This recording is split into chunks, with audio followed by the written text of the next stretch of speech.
kasih kepada Ibu host dan Ibu moderator yang sudah memberikan waktunya kepada saya untuk menyampaikan materi pada sesi kali ini. Bismillahirrahmanirrahim. Assalamualaikum warahmatullahi wabarakatuh. Alhamdulillahirabbil alamin wa bihi nasta'in wa ala umuri dunya waddin wassalatu wassalamu ala asrofil anbiya'i wal mursalin wa ala alihi washabbihi ajmain. Rabbi shrah li sadri wa yassir li amri wahlul 'uqdatam min lisani yafqahu qawli. Yang terhormat Bapak Ibu instruktur, yang terhormat Bapak dan Ibu guru beserta partisipan yang sangat luar biasa. Alhamdulillah, segala puji bagi Allah karena atas rahmat dan karunia-Nya kita bisa hadir di acara pikun ini dengan keadaan sehat dan semangat meskipun dalam menunaikan ibadah puasa. Sholawat serta salam semoga tercurahkan kepada baginda Rasul kita, Nabi besar Muhammad SAW. Baik, di sini saya sebagai presenter dalam materi perilaku hidup bersih dan sehat. Kenapa saya mengambil materi ini? Karena menurut saya ini sangat cocok sekali dengan keadaan kita sekarang ini, yaitu dalam masa pandemi global corona. Perilaku hidup bersih dan sehat menjadi hal utama untuk pencegahan terjadinya penularan COVID-19. Masker saja tak menjadi jaminan seseorang terhindar dari virus, maka PHBS jadi kuncinya agar kita bisa mencegahnya. Tapi bukan berarti masker tidak penting, justru pada saat ini kita harus selalu menggunakan masker.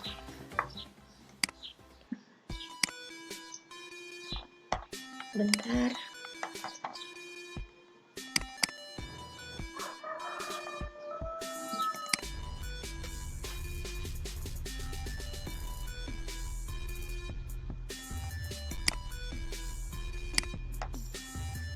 Di sini saya akan memperkenalkan profil saya. Nama lengkap Ana Marlina, tempat tanggal lahir Subang 9 Mei 1999, pendidikan S1 STKIP 11 April Sumedang. Saya masih kuliah jurusan PG PAUD. Unit kerja yaitu PAUD TK Kober Mutiara Rahman. Alamat rumah yaitu Kampung Sukamukti, RT 2, RW 1, Desa Sukakerti, Kecamatan Cisalak, Kabupaten Subang. Nomor handphone atau WA saya yaitu 0853 1579 8131. Karena di sini saya akan menerangkan tentang perilaku hidup bersih dan sehat. Dan apakah itu PHBS? PHBS yaitu kondisi kesehatan tubuh dipengaruhi oleh kebersihan diri sendiri, higienis maupun lingkungan sekitar. Selain itu, melakukan aktivitas fisik secara teratur juga membantu pertumbuhan tubuh anak agar sehat, kuat, dan bugar. Pengertian perilaku hidup bersih dan sehat. Perilaku hidup bersih dan sehat atau PHBS adalah bentuk perwujudan paradigma sehat dalam budaya perorangan, keluarga, masyarakat yang berorientasi pada sehat dan bertujuan untuk meningkatkan, memelihara, serta melindungi kesehatannya baik fisik, mental, spiritual, maupun sosial. PHBS merupakan perilaku yang dipraktekkan oleh setiap individu dengan kesadaran sendiri untuk meningkatkan kesehatannya dan berperan aktif dalam mewujudkan lingkungan yang sehat. Tujuan PHBS yaitu untuk meningkatkan pengetahuan, kesadaran, kemauan, dan kemampuan masyarakat agar hidup bersih dan sehat, serta masyarakat termasuk swasta dan dunia usaha berperan serta aktif mewujudkan derajat kesehatan yang optimal. Manfaat PHBS. Manfaat PHBS yaitu yang pertama, setiap anggota keluarga menjadi sehat. Yang kedua, anak tumbuh sehat dan cerdas. Yang ketiga, anggota keluarga giat bekerja. Dan yang terakhir, pengeluaran biaya rumah tangga ditunjukkan untuk memenuhi gizi keluarga, pendidikan, dan modal usaha untuk menambah pendapatan keluarga. Ya kan itu kan? Tatanan PHBS.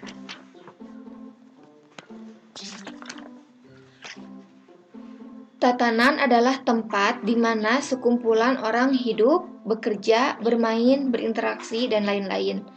Dan PHBS berada di 5 tatanan, yaitu yang pertama tatanan rumah tangga. Indikator PHBS dalam tatanan rumah tangga yaitu yang pertama, persalinan ditolong oleh tenaga kesehatan, memberi bayi ASI eksklusif, menimbang balita setiap bulan, penggunaan air bersih, mencuci tangan pakai sabun,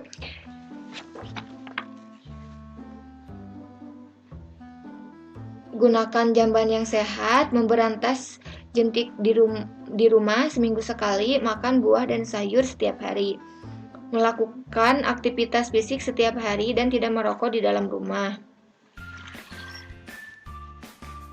Tatanan PHBS yang kedua yaitu tatanan sekolah. Indikator PHBS di sekolah yaitu yang pertama, mencuci tangan pakai sabun dan air yang mengalir. Yang kedua, mengonsumsi jajanan di warung atau kantin sekolah. Yang ketiga, membuang sampah pada tempatnya. Selanjutnya, olahraga yang teratur dan terukur, memberantas jentik nyamuk, tidak merokok, menimbang berat badan dan mengukur tinggi badan setiap bulan menggunakan jamban. Tatanan PHBS yang ketiga yaitu tatanan tempat kerja.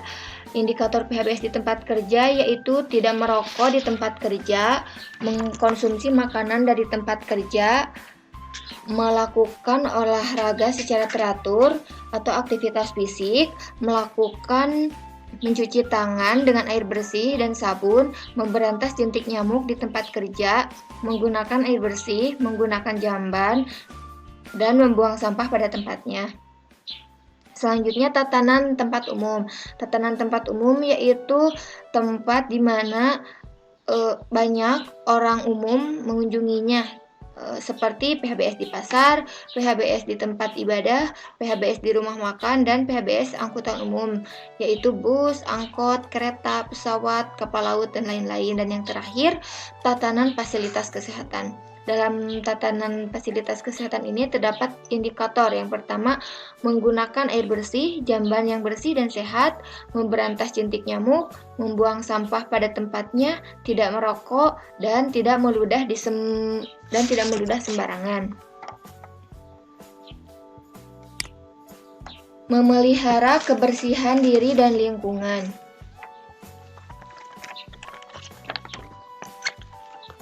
Membiasakan perilaku hidup bersih dan sehat, menghindarkan anak dari keterpaparan terhadap sumber infeksi yang dapat mempengaruhi status gizi anak. Berikut beberapa kebiasaan higienis yang perlu ditanamkan kepada anak sejak dini. Yang pertama yaitu biasakan mencuci tangan memakai sabun. Cucilah tangan sebelum dan sesudah makan, sesudah buang air kecil atau besar, sesudah memegang binatang, sesudah berkebun, serta sesudah memegang benda seperti uang dan sampah. Gunakan sabun dan air mengalir ketika mencuci tangan. Pastikan semua bagian tangan dibersihkan saat mencuci tangan, telapak tangan, punggung tangan, sela-sela jari, dan bagian bawah kuku. Yang kedua yaitu biasakan menyikat gigi setelah makan. Penumpukan kotoran di gigi menyebabkan gigi berlubang yang menjadi media masuknya berbagai kuman penyakit ke dalam tubuh. Biasakan menyikat gigi dengan menggunakan pasta gigi minimal 2 kali sehari, yaitu sehabis sarapan pagi dan sebelum tidur malam. Simpan sikat gigi di tempat yang kering dengan kepala sikat gigi menghadap ke atas. Ganti sikat gigi sekitar 3 bulan sekali untuk mencegah menjadi sarang kuman. Jangan menggunakan sikat gigi bergantian dengan orang lain karena dapat menjadi penularan penyakit. Selanjutnya yang ketiga yaitu biasakan merawat kuku agar tetap pendek dan bersih. Kuku tangan dan kaki harus dirawat agar tetap pendek dan bersih supaya terhindar dari kuman yang mengendap di bawah kuku.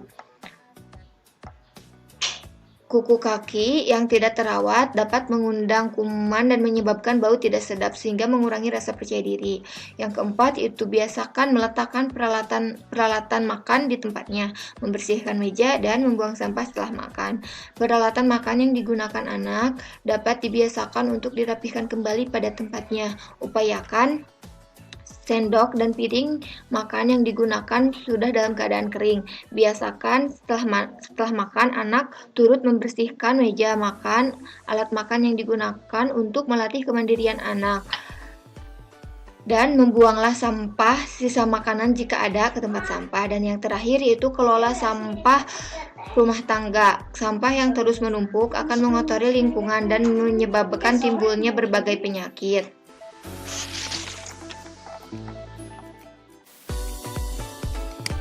Selanjutnya, selain menjaga kebersihan diri, makanan juga sangat penting ya.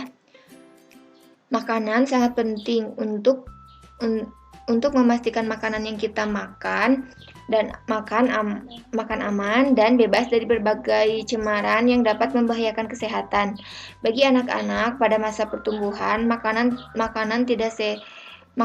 yang tidak sehat bisa menyebabkan diare, keracunan makanan, malnutrisi, sampai penyakit tidak menular dan kanker.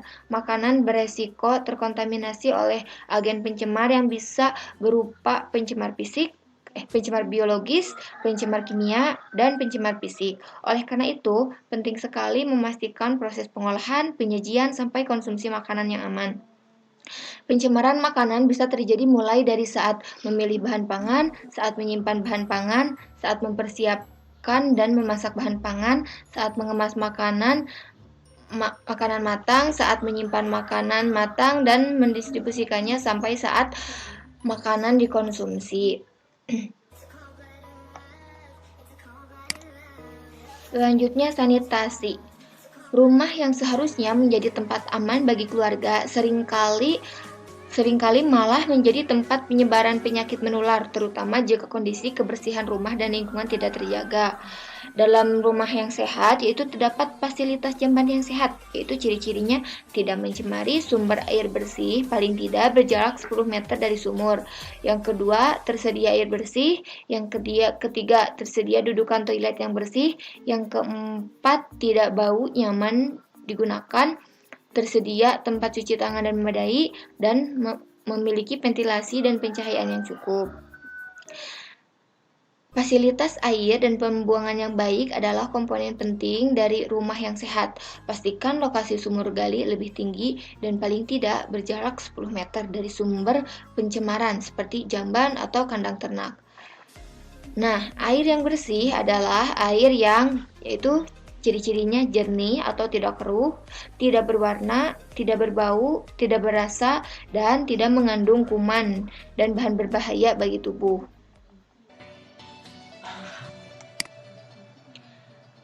Rumah yang sehat yaitu rumah yang memiliki lantai rumah bukan tanah, sumber air bersih, saluran pembuangan limbah cair, tempat pembuangan sampah, sinar matahari masuk ke dalam rumah, ventilasi yang memadai, jauh dari kandang hewan yang mungkin mencemari udara.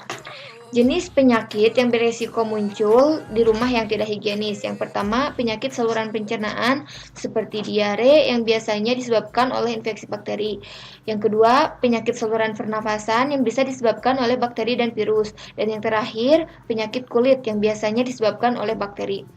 Bakteri yang ditemukan di tempat yang lembab seperti spons cuci piring, saringan kamar mandi, lantai kamar mandi, atau area yang sering disentuh seperti keran cuci piring, talenan, permukaan meja dapur, dan gagang toilet dan dudukan toilet. Kuman juga bisa masuk lewat binatang peliharaan, serangga atau tikus, dan juga bisa masuk melalui sampah yang menumpuk serta air yang kotor. Sangat penting untuk menjaga kebersihan dan kesehatan lingkungan rumah kita dengan memastikan tersedianya sanitasi yang baik. Ada beberapa upaya untuk menjaga sanitasi, termasuk dengan menyediakan air bersih untuk cuci tangan, menyediakan tempat sampah yang tertutup, memiliki saluran pembuangan yang baik, dan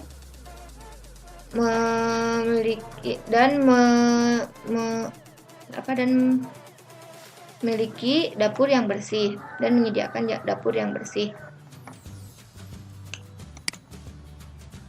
Nah, selanjutnya ada faktor penyebab seseorang melakukan PHBS ya. Yang pertama yaitu faktor pemuda. Faktor ini mencakup pengetahuan dan sikap anak terhadap PHBS. Di mana faktor ini menjadi pemicu atau anteseden terhadap perilaku yang menjadi dasar atau motivasi bagi tindakannya akibat tradisi atau kebiasaan, kepercayaan, tingkat pendidikan, dan tingkat sosial ekonomi. Yang kedua yaitu faktor pemungkin. Faktor pemicu terhadap perilaku yang memungkinkan suatu motivasi atau tindakan terlaksana. Faktor ini mencakup ketersediaan sarana dan prasarana atau fasilitas kesehatan bagi anak-anak, misalnya air yang bersih, tempat pembuangan sampah jamban, ketersediaan makanan bergizi, dan sebagainya.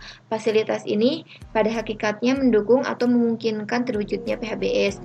Dan yang terakhir yaitu ada faktor penguat, faktor yang menentukan apakah tindakan kesehatan memperoleh dukungan atau tidak.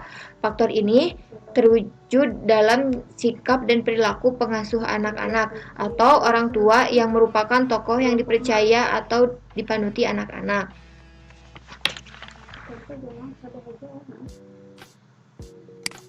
Selanjutnya yaitu ada strategi PHBS. Strategi PHBS yaitu ada gerakan pemberdayaan. Gerakan pemberdayaan adalah proses pemberian informasi secara terus-menerus dan berkesinambungan mengikuti perkembangan sasaran, serta proses membantu sasaran agar sasaran tersebut berubah dari tidak tahu menjadi tahu atau sadar, yaitu aspek knowledge, dari tahu menjadi mau, aspek attitude, dan dari mau menjadi mampu melaksanakan perilaku yang diperkenalkan, yaitu aspek praktik. Selanjutnya yaitu ada bina swasana.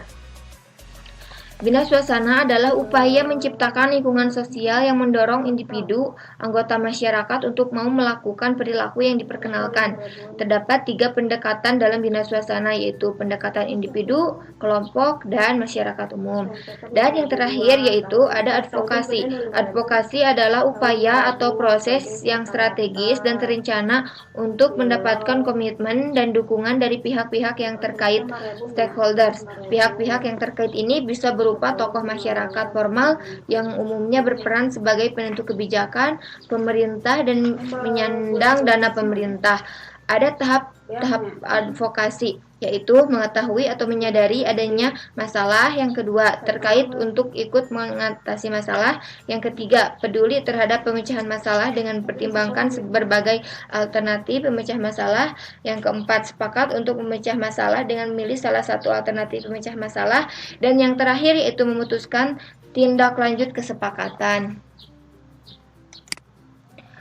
Mungkin cukup sekian pemaparan materi dari saya tentang perilaku hidup bersih dan sehat atau PHBS.